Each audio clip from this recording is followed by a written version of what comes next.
Amen.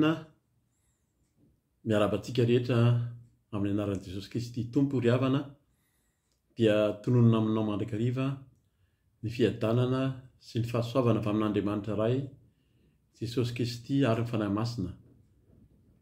Ny lohateny na ny tenin'ny fanahy masina izay tiany ifampizarantsika androany dia toy izao hoe: ny fahalemeko no manosika ahy hivavaka, na azo tenenina ihany koa hoe ny fahalemenao no manosika anao hivavaka. Ny fahalementsika no manosika antsika hivavaka. Ary hivavaka tsika ametrahantsika izany lohahevitra izany amin'ny anaran'i Jesosy. Eny ry Andriamanitra iray, ry Jesosy Kristy Tompo fanahy masina, mankalaza, manome voninahitra anao ary mankasitraka anao ny amin'ny fitiavanao, fitantananao sy fandaminanao ny fiainanay isan'andro. Ianao tokoa no tsy miova ilay Andriamanitra hatramin'ny taloha, ankehitriny ary mandrakizay, ilay voalohany sy farany. Ianao no alfa, ianao no omega, ianao no antony izao rehetra izao ka dia ianao no ivavahanay, ianao no antsoinay. Ianao ilay Andriamanitra ilay Abrahama sy Isaka sy Jakoba, ianao ilay Andriamanitra Davida, ilay Andriamanitra rain'i Jesosy Kristy Tompo. Ianao no ivavahanay ka dia manandratra anao amin'ny fonay sy amin'ny herinay, amin'ny fanahinay rehetra, amin'ny sainay izay Tompo, satria tsisy Andriamanitra toa anao, misaotra amin'ny zavatra maro ataonao amin'ny fiainanay, ny fitahiana tsy takatry ny saina, ny fahasoavana, ny tanjaka, ny hery, ny fahasalamana. Ka dia manatrehanay ankehitriny tenena araka ny fombanao amin'ny alalan'ny mpanomponao indray ankehitriny, anambara ny sitraponao ny amin'ny tokony hanarahana anao, dia ny ametraka amin'ny fiainanay aminao isan'andro, indrindra ao anatin'ny fahalemenay dia hivavaka sy ametraka amin'ny fiainanay izay Jesosy, satria tsy misy afa-tsy ianao irery ihany no lalana sy fahamarinana ary fiainana. Ka dia amin'ny anaranao Jesosy Kristy naovan'izany mivavaka izany, misaotra Tompo. Amen. Amen. Dia araka izany teny izany efa naroso teo am-piandohana dia ny lohahevitra hoe ny fahalemeko no manosika ahy hivavaka, na azo atao koa hoe ny fahalemenao no manosika anao hivavaka, ny fahalementsika no manosika antsika hivavaka. Ina moa no tena dikan'izay ho arahantsika eo izany araka ny tenin'ny fanahy masina izay tiany ampitondraina antsika androany. Raisintsika sady ny Romanina toko fahavalo, Romanina toko fahavalo ny 9:20 ihany aloha ny vakiantsika, ametrahantsika izany amin'ny anaran'i Jesosy. Ary toy izany koa ny fanahy no mamonjy ny fahalementsika, fa tsy fantatsika izay vavaka tokony ataontsika, fa ny fanahy no mifona amin'ny fitarainana tsy azo tononona. Averiko ihany izany, ary toy izany koa ny fanahy no mamonjy ny fahalementsika, fa tsy fantatsika izay vavaka tokony ataontsika, fa ny fanahy no mifona amin'ny fitarainana tsy azo tononona. Raha enoantsika izay teny izay dia efa miverina tsy matetika atao ny atao hoe fanahy, natao hoe fanahy masina. Toy izany koa izy ny fanahy no mamonjy ny fahalementsika. Amin'ny ankapobeny na azo lazaina mihitsy hoe tsy misy olona tena hoe mahery na hoe tena hoe asahany hoe mahay mivavaka, tena mahery mivavaka, fa ny fanahy masina no miasa sy manitsy manamboatra ny vavaka ataon'ny tsirairay avy.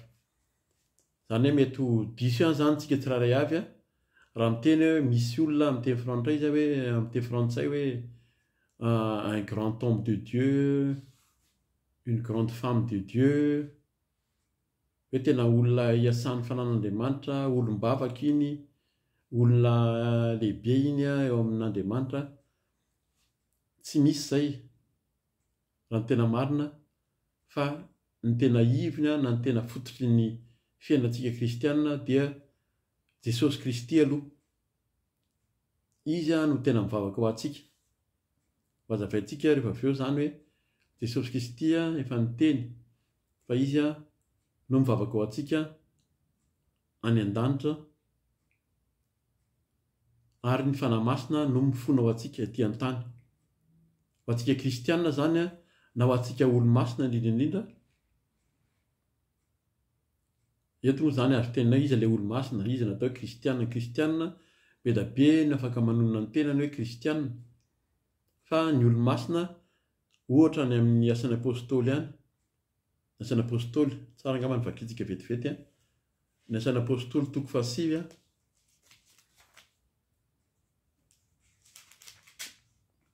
Vaky toy izao minaran'i Jesosy.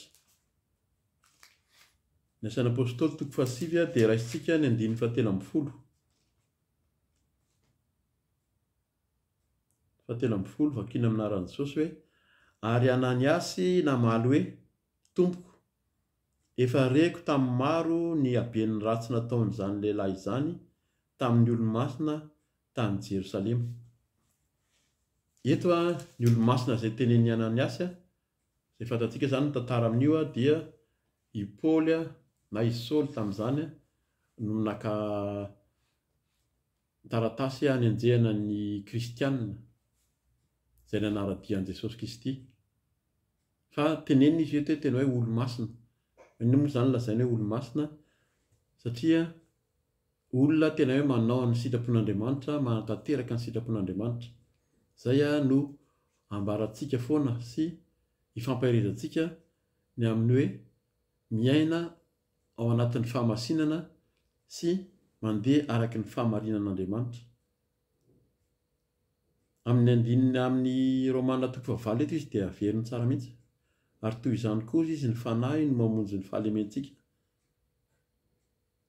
Fa tsy fantatsika izay vavaka tokony ataontsika fa ny fanahy no mifona amin'ny fitarainana tsy azo tononona.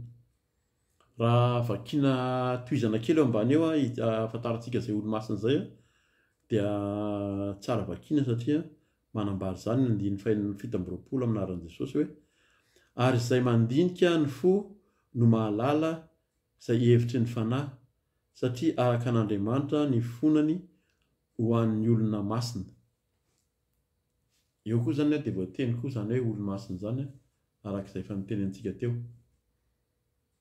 Ny araky ny nambarantsika teo zany a, fa raha ny tena marina tsisy hoe olona mahay mivavaka, tena mpivavaka be, mafana fo mivavaka, fa ny olona tena mitady an'Andriamanitra dia ny fanahy no manitsy, na Jesosy a no mivavaka tena mifona sy mivavaka ho antsika any an-danitra. Jesosy Kristy ozy izy any amin'ny Romana 9:7 eo ihany izy a, ny 4:7 manambara an'izay ary izy amin'ny Romana 9:4 ny vaky toy izao aminaran'i Jesosy hoe: iza no manameloka Kristy Jesosy no efa maty, eny sady nitsangana tamin'ny maty koa ka mitoetra eo an-tanankavan'Andriamanitra ary mifona ho antsika. Zay zany a mahatonga hoe any an-danitra any tokony hifaly tsika kristianina, fa any an-danitra any dia efa misy Jesosy Kristy a izay mifona ho antsika eo an-tananankavan'Andriamanitra. Amin'ny Hébreux 7 koa izy a mbola manamafy an'izay. Vakiantsika ny Hébreux 7 aminaran'i Jesosy a, 9:20. Koa amin'izany dia mahavonjy tokoa izay manatona an'Andriamanitra amin'ny alalany izy, satria velona mandrakizay hanao fifonana ho azy. Jesosy zany io, amin'ny alalany izy satria velona mandrakizay hanao fifonana ho azy. Jesosy a no mifona ho antsika, izay a manatona an'Andriamanitra. Dia raha ety amin'ny ety an-tany zany, izay any an-danitra any zany, fa ny ety an-tany koa dia ny fanahy masina no mifona ho antsika araka ny voatsoratra eo amin'ny Romana 9:20. Ary toy izany koa ny fanahy no mamonjy ny fahalementsika, fa tsy fantatsika izay vavaka tokony ataontsika, fa ny fanahy no mifona amin'ny fitarainana tsy azo tononona. Ay tena tsy haintsika mihitsy zany ny fitarainana ataon'io fanahy masina io amin'ny vavaka ataontsika rehefa manatona an'Andriamanitra tsika ary indrindra arak'ilay teny teo hoe olo-masina tsy kristianina anarana fa tena hoe olo-masina izay manara-dia ny tompo ao anatin'ny famasinana sy ny famarinana tokoa. Any amin'ny jauna voalohany toko faharoa, jauna voalohany toko faharoa amarana antsika nio fonana sy fitarainana ary fandraisan'i Jesosy Kristy sy ny fanahy-masina anjara io zany amin'izany atao hoe vavaka ataontsika izany. Amin'ny anaran'i Jesosy zany jauna voalohany ny toko faharoa ny andininy voalohany ihany vakiantsika. Anaka, izany zavatra izany no soratako aminareo mba tsy hanotanareo. Ary raha misy manota dia manana solovava ao amin'ny ray isika dia Jesosy Kristy ilay marina.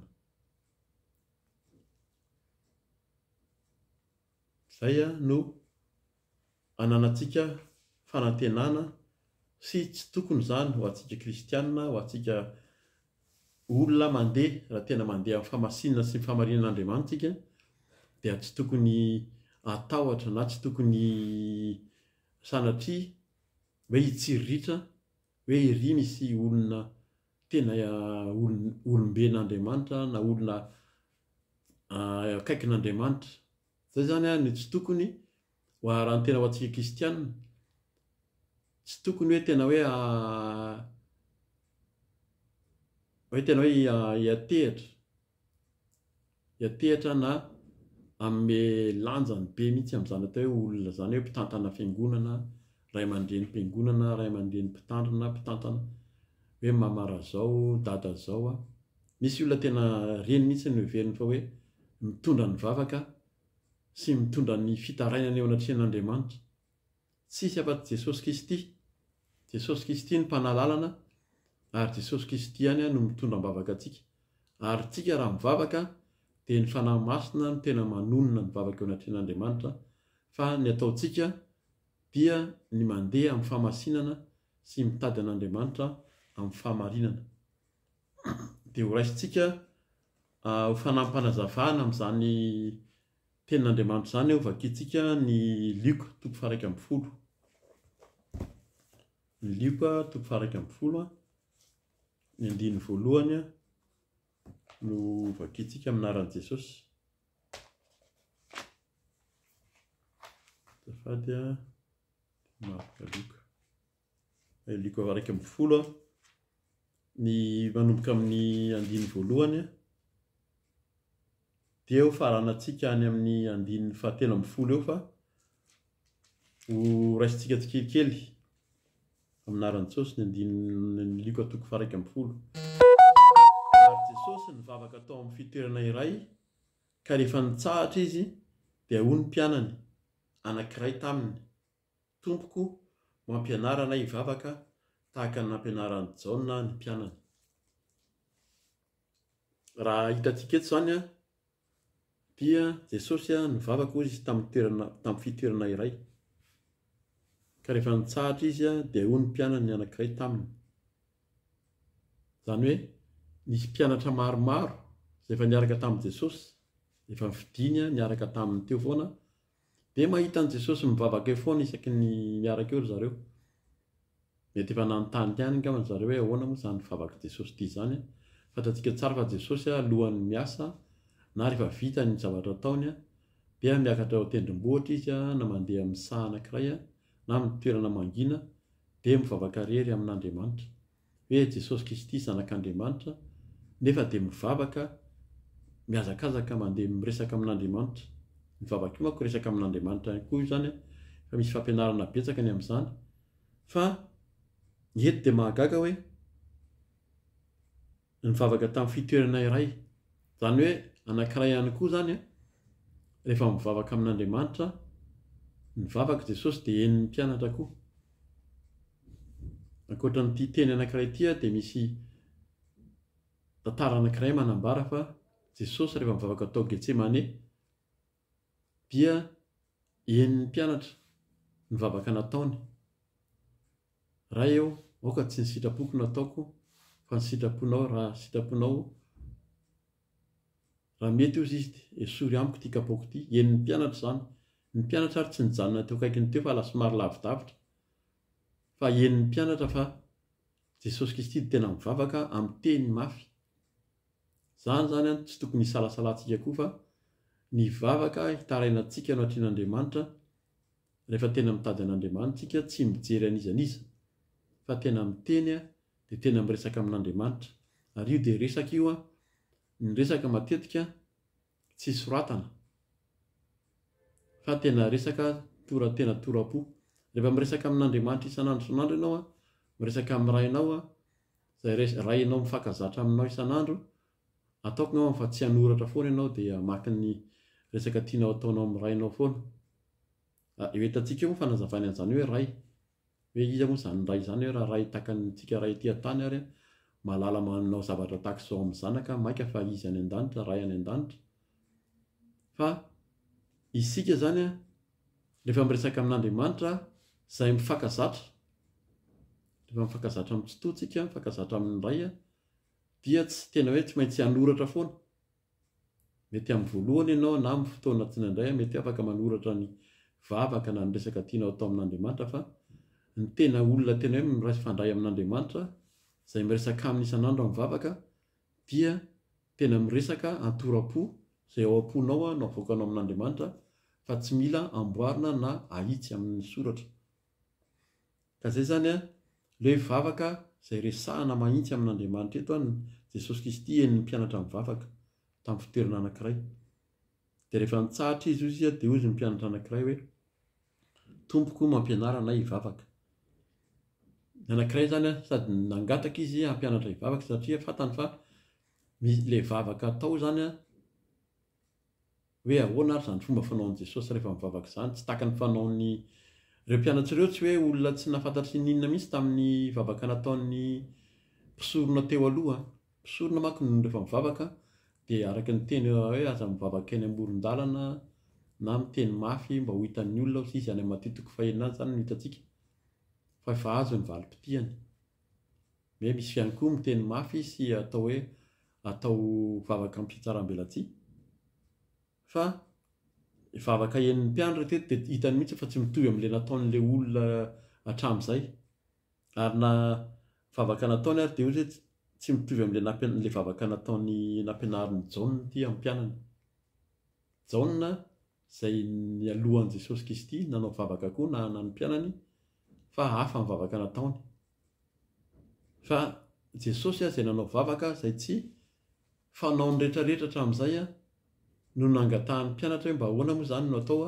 rehefa mivavaka dia fantatsika tsara ny antsoina hoe vavaka nampianarin'ny tompo hitantsika koa moa zany any Matthieu 9 ny 9 ka tamin'ny 17 any amin'ny ahafahantsika malala hoe inona ilay hoe vavaka nampianarin'ny tompo fa hoy Jesosy 2 aminaran'i Jesosy ary hoy izy taminy raha mivavaka ianareo dia ataovy hoe ray eo hoamasina anie ny anaranao ho tonga anie ny fanjakanao omeo anay isan'andro izay hanina saza ho anay ary mamela ny elokay fa izahay koa mamela izay rehetra meloko aminay ary aza mitondra anay amin'ny fankapanahy fehezina fo zany ty vavaka nampianarin'ny tompo ty lava be raha ohatra hoe azavaintsika fa nisy fampianarana amin'izany afaka mijeritsika ampirisihana mandrakiriva hijery amin'ny lohateny sy ny fidona vavolombelona ny amin'ny hoe vavaka nampianarin'ny tompo fa eto zany hoe raha mivavaka ianareo izy dia ataovy hoe ray eo zany hoe tsy mivavaka eto ao anaty finosana dia averintsika foana fa Jesosy tsy nampianatra amin'ny mpianatra mihitsy hoe vava amin'ny Jehova raha mahita ny vavaka nampianarin'i Jesosy ianao dia tsy niteny mihitsy hoe Jehova fa ray eo io ray io no tononona rehefa miresaka Jesosy Kristy izay ray any an-danitra io izay amin'ny teny frantsay éternel tsy teneniko izy amin'ny teny hafa fa Elohim Adonai zany izy amin'ny teny hébreu misy anarana be dia be ny anaran'Andriamanitra fa tsy hoe anaran'Andriamanitra ho voatonona ohatr'izay fa fantatsika tsara ny anaran'Andriamanitra afaka miheno ianao amin'ny vidéo hoe izy ny tena témoin de Jéhovah na hoe izy marina le anarana Jéhovah io zany. Fa Jesosy rehefa nampianatra dia hoe raha eo ho amasinina anie ny anaranao ho tonga anie ny fanjakanao. Anankiray zany aloha manamasina ny anaran'Andriamanitra ary anaran'io an'Andriamanitra io dia masina io. Izay mahatonga anazy tsy tokony tononona foana io ary tsisy anarana azo omenana io. Raha misy anaran'Andriamanitra hitantsika misokatra sy miseho dia tokony hieritreretintsika hoe tena anaran'Andriamanitra tokoa ve zany. Dia ny anankiray koa zany ho tonga ny fanjakanao. Ny fanjakan'Andriamanitra io araka ny teny Jesosy dia tsy fanjakana etỳ an-tany io fa fanjakana any an-danitra. Dia io izy nokatsao ny fanjakana sy ny famarinana fa hanampy anao zavatra rehetra. Any amin'ny Mateo 20 ahitantsika an'izany. 9 omeo anay isan'andro izay hanina sahaza ho anay. Io no mafimafy indrindra amin'ny fiainana kristianina, indrindra amintsika amin'izao fotoana izao dia mbola tononona ihany koa hoe mafimafy ho antsika malagasy ao anatin'ny fahasahiranana sy ny fahantrana mafy. Fa dia tena maro mihitsy no fitahan'ireo mpitondra fivavahana. Ary raha mpitondra fivavahana tsika no mamitaka ny olona tsy hametraka an'izany fiainana izany hoe ny hanina isan'andro izay sahaza, izany no tena tokony no angatahana amin'ny tompo. Fa misy dia tena manome torohevitra hafa mihitsy. Raha mankaty aminay nareo na miaraka amin'ity Jesosynay ity io tena Andriamanitra manome zavatra be da be, lasa mpanan-karena ianao lasa manana an'izao rehetrarehetra izao tsy atao tsinitsinina intsony fa fampanantenana hafa mihitsy zany. Tsy midika izany hoe tsy omen'Andriamanitra ny sahaza ianao na tsy omeny zavatra tsara, fa raha mihoatra noho izany dia tokony hampieritreritra amintsika kristianina zany.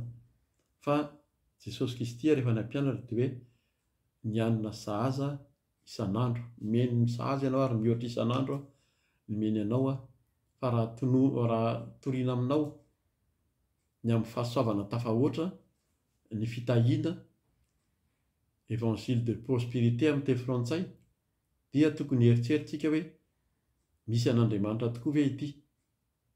Fa raha efaninana amin'izao fiainana izao amin'izao tontolo izao ilay fiaraha-mivavaka dia tokony ho tsika izay manara-dia zany manaraka an'ilay olona araka ilay teny teo ihany koa hoe manome lanjany ho an'ilay mpitarika ianao, manome lanjany amin'ilay mpitondra. Fa ny mivavaka dia mitovy eo anatin'Andriamanitra na mpianatra ary nangataka tamin'i Jesosy hoe ampianary mivavaka. Ary ny mivavaka dia Jesosy no tena manamarina azy any an-danitra ary ny fanahy masina no manitsy azy amin'izay vavaka ataontsika etỳ an-tany. 14 ary mamelà ny heloko ahy fa izahay koa hamamela izay rehetra meloko aminay. Efa misy fampianarana teo aloha milaza fa izay masina ihany no mahita an'Andriamanitra. Mateo 5:15 izay hoe izay madio am-po no mahita an'Andriamanitra.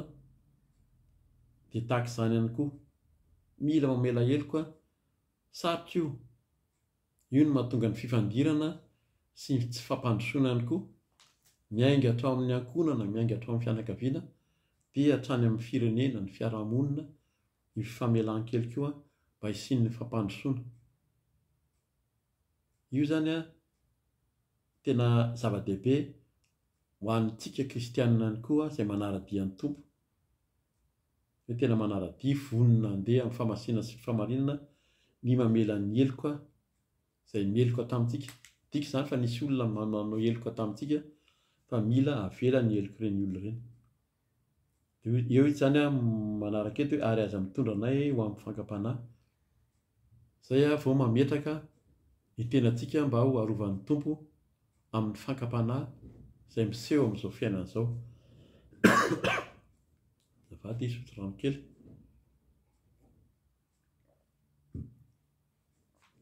Mila angatahana amin'ny tompo koa zany, na amin'izany hoe fankapanahy zany ary tsy voafehintsika zany fa ny fanahy masina no miasa ao anatintsika, manome antsika amin'ny fahamasinana, hitahirantsika tsy hiditra amin'ny fankapanahy.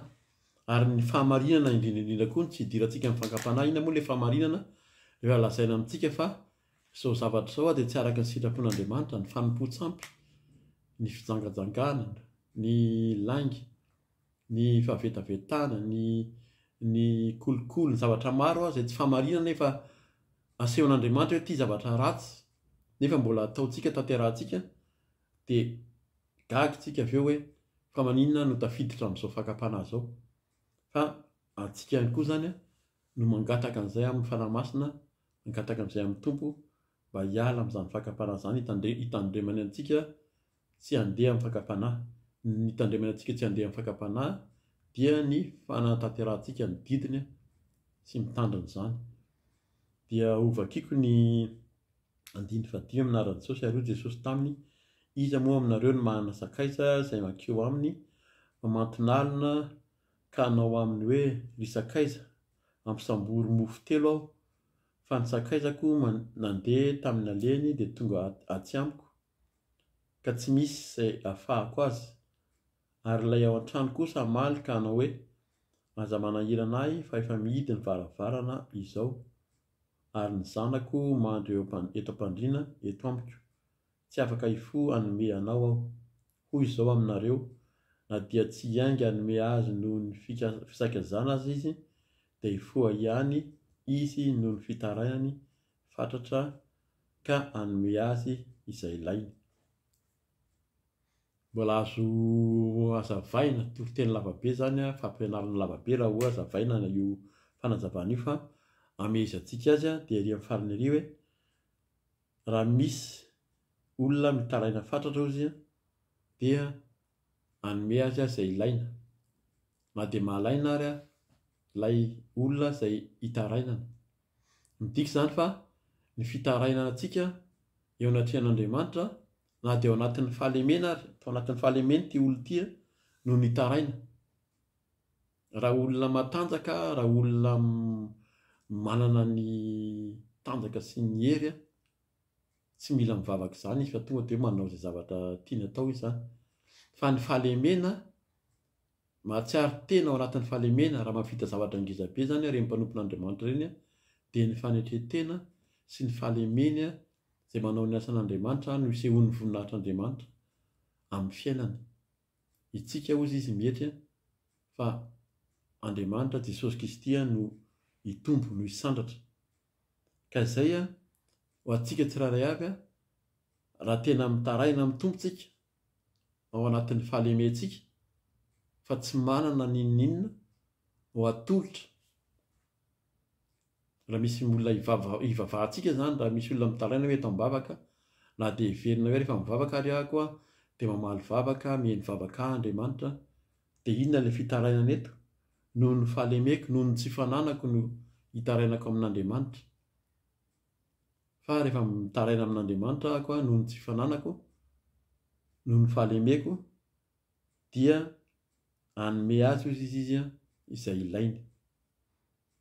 Ajantsika eo izany amin'ny andin'ny tapany iny fa sady efa amara-parana antsika anazy eo amin'ny andin'ny 7. Vakitsika aminaran'i Jesosy: ary hoy izao aminareo, mangatà dia omena ianareo, mitadiava dia hita ianareo, dondomy dia hovoahina ianareo. Fa izay rehetra mangataka no mahazo, ary izay mitady no hahita, ary izay mandondona no vohaina. Mila mitady isika, mila mangataka, ary mila mandondona. Dia aza misalasala izany mandondona sy mitady ary mangataka amin'Andriamanitra.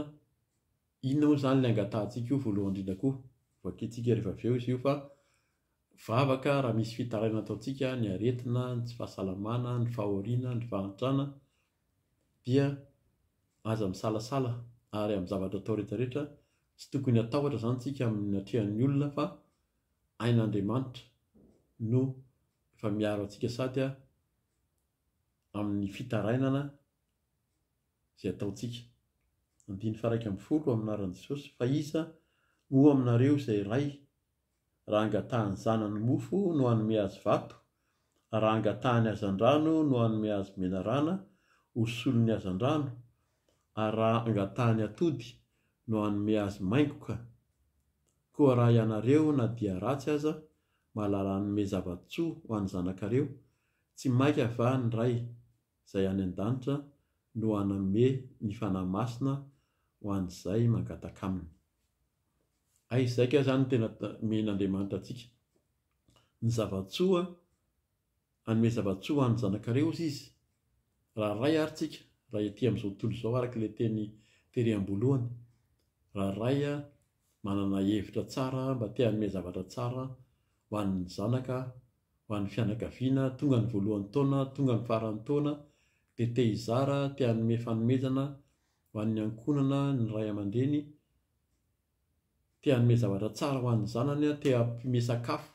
Izany no teny hitarainantsika andro aman'alina ho antsika izay ray, ho antsika reny, ho antsika ray aman-dreny dia mba hanome zavatra tsara, manomboka amin'ny sakafo tsara, ny fitafiana tsara, ny trano tsara, ahafahana miaina tsara, ny ahafahana mampianatra, mampitombo ara-batana, ara-panahy, ara-tsaina. Izany no tadiavintsika ray aman-dreny voalohany indrindra. Maika antsika ray aman-dreny ary izy mikasa milaza mahay te hanao zavatra amin'izany ao ny zanakitsika, fa maika fa ny rainareo 9:13 averika any hoe: koa raha ianareo na dia ratsy aza, haintsika kay ratsy. Izay ilay antsika malemy, tsika tsy tanteraka raha mangataka amin'i Jesosy, nizaniza olombelona na olona tompona andraikitra ambony izy, nizaniza dia ratsy. Izany ny tenin'Andriamanitra eto. Haintsika kay ratsy, tsisy manao marina dia ray aza, na dia ratsy aza, mahalala hanome zavatsoa ho an'ny zanakareo. Hanome zavatsoa, zavatra soa nome antsika ny zanakitsika. Tsy maika va ny ray, io ilay ray any an-danitra io, ilay ray nitenenin'i Jesosy teo aloha teo. Raha mivavaka nareo izy dia atao hoe ray anay any an-danitra. Ilay ray izay any an-danitra, ho amasina ny anaranao, ho tonga amin'ny fanjakanao. Io ilay ray nitenenin'i Jesosy. Tsy maika va ny ray izay any an-danitra no hanome ny fanahy masina ho an'izay mangataka aminy. Dia izay no tena angatahantsika. Io fanahy masina io angatao io. Angatao fa tena zava-dehibe omen'Andriamanitra ho an'izay rehetra mitady, mandondona sy mangataka. Io fanahy masina io no mifona. Fanahy masina no manitsy ny vavakitsika, ary ny fanahy masina no antony ny fahalehibiazana, fahagagana, famindrapo, fahasoavana, fitahiana men'ny tompo dia noho ny fanahy masina. Dia araka ny efa niresahantsika teo fa ny fanahy masina dia fanomezana ary tena zavatsoa io. Any amin'ny asan'ny apôstôly toko 2 izany dia efa fantatsika tsara hoe iza ilay fanahy masina, izay tonga teo amin'ny mpianatra rehefa nirotsaka ny fanahy masina tamin'ny andron'ny Pentekote. Dia tena niseho satria efa nampantenain'i Jesosy izy io. Alohan'ny hamakiko an'ilay ao amin'ny Jaona 5:10, Jaona 5:20, 9:20, be da be ny efa tenin'i Jesosy manambara fa andeha izy fa haniraka ny fanahy masina ao amintsika. Dia ao amin'ny Isaia, any amin'ny Isaia toko 2:20 any, dia efa niteny ny mpaminany Jesosy Kristy, ny fanahy masina no efa nampiteny ny mpaminany hoe amin'ny anaran'i Jesosy 1:1: indro ny mpanompoko izay tantanako, dia ilay voafidiko sady sitraky ny foko, napetrako tao aminy ny fanahiko.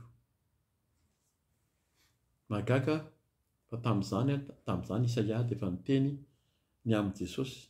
Ary efa jerentsika io teny io dia ny mpanompoko amin'ny lehibe ny M izay tantanako, lehibe daholo ny litera soratana eto izany, dia tsy izy izany fa Jesosy Kristy izay efa nametrahan'Andriamanitra ny fanahiny. Tsika izany niza te hanantona ny tompo, te hivavaka na matanjaka tsika indrindra ao anatin'ny fahalemena, ao anatin'ny harerahana, fahakiviana, dia Jesosy Kristy sy ilay fanahy masina no angatantsika fa izy no tena mifona ho antsika ao anatrehany indray, ary ny fanahy masina no manitsy ny vavaka ataontsika. Ny Jaona toko 5:20, 9:20 namaranako azy, ahafahantsika mametraka tsara izany hoe ny vavaka izay nampianarin'i Jesosy dia ny fandraisana ny fanahy masina sy fametrahana ny fanahy masina ho amintsika tsiraray avy tsy hakanavaka. Azonao vakiana ny asan'ny apôstôly toko 2:1-7 fa tsy hakanavaka fa ny mpianatra izay mivory tao amin'ny efitra anankiray dia samy nahazo ny fanahy masina izay mitovy ny fanahy masina voarayan'izareo. Jaona 5:20 amin'ny anaran'i Jesosy 9:20. Fa raha tonga ny mpananatra izay rahiko ho aminareo avy amin'ny ray dia ny fanahin'ny fahamarinana izay mivoaka avy amin'ny ray dia izy no vavolombelona anambara ahy.